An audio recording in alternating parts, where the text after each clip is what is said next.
கோவையில் தாவேகாவினுடைய booth committee மாநாடு இன்றும் நாளையும் நடைபெற இருக்கிறது. இதற்காக நடிகர் விஜய் அங்கு சென்றிருக்கிறார். கட்சியினுடைய தலைவர் விஜய் அங்கு சென்றிருக்கக்கூடிய நிலையில் அவருக்கு உற்சாக வரவேற்பு என்பது அளிக்கப்பட்டிருக்கிறது.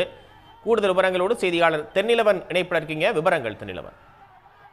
நிச்சயமாக. அதாவது தமிழக வெற்றி கழகத்தின் முதல் பூத் கமிட்டி மாநாடு வந்து இன்று மற்றும் நாளை கோவையில் நடைபெற இருக்கிறது. கோவை சரவணம்பட்டி பகுதியில் இருக்கக்கூடிய தனியார் கல்லூரியில் 2 நாட்கள் இந்த பூத் கமிட்டி மாநாடானது நடைபெற இருக்கிறது.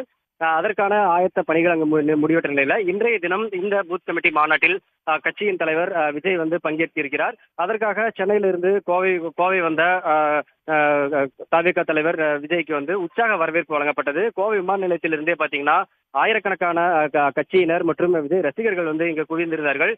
மேலும் கோவை விமான நிலையத்திலிருந்து அவினாசி சாலை வரை பாத்தீங்கன்னா வழிநெடுக ஆயிரக்கணக்கான தொண்டர்கள் வந்து விஜய் வந்து வரவேற்றவாறு சென்றார்கள். மேலும் தவிக தலைவர் விஜய் வருகையொட்டி இங்கு பாத்தீங்கன்னா ஜமாப் மேலதாளங்கள்லாம் ஏற்பாடு செய்யப்பட்டிருந்தது.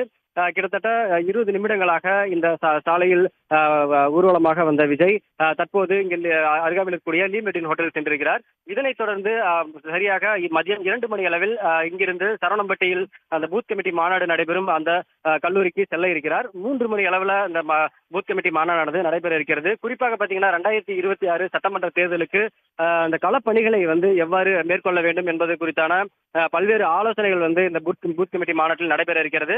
சரவணம்பட்டி பகுதியில் நடைபெறக்கூடிய இந்த பூத் கமிட்டி மாநாட்டில் வந்து கிட்டத்தட்ட 8000 9,000 பேர் வந்து பங்கேற்க இருக்கிறார்கள். அதே போல அனைவருக்கும் வந்து அந்த பாஸ் வழங்கப்பட்டு பாஸ் உள்ள நபர்கள் மட்டுமே உள்ள அனுமதிக்கப்படுவார்கள் என கூறப்பட்டிருக்கிறது. இருப்பினும் பாத்தீங்கன்னா ஒவ்வொரு அந்த தாவேகா நிகழ்ச்சியின் போதும் ஏராளமான ரசிகர்களும் அங்கு குவிந்து பல்வேறு அந்த சிக்கல்கள் ஏற்படக்கூடிய காரணத்தினால அங்க வந்து போலீசாரும் பாதுகாப்பு பணியில் இருக்கிறாங்க. அது போக தனியார் பவுன்சர்களும் வந்து இந்த பாதுகாப்பு பணியில் ஈடுபடுத்தப்பட்டிருக்கிறாங்க.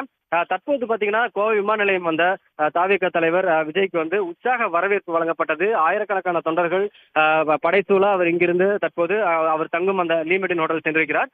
மாலை 3 மணி அளவில் இந்த தாவேகா பூத் கமிட்டி மாநாடானது நடைபெற இருக்கிறது. விவரங்களுக்கு நன்றி தென்னிலவன்.